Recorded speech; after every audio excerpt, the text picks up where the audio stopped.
অবশেষে ফাইনাল চলে এলাম টাটানগর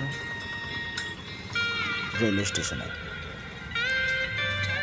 টিকিট কাউন্টার ক্রস করে ধীরে ধীরে যাব প্ল্যাটফর্মের দিকে।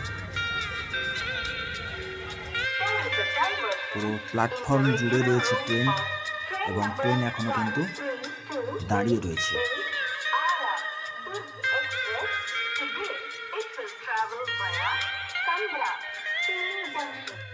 এবং ধীরে ধীরে আমরা স্টেশনের দিকে হাঁটছি, দেখতে যাব বন্দে ভারত এক্সপ্রেস দাঁড়িয়ে রয়েছে। এই দূরে দেখতে পাওয়া যাচ্ছে বন্দে ভারত এক্সপ্রেস,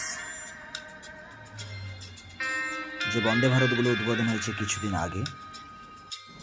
সেই বন্দে ভারত এক্সপ্রেসই মূলত টাটানগর স্টেশনে দাঁড়িয়ে রয়েছে।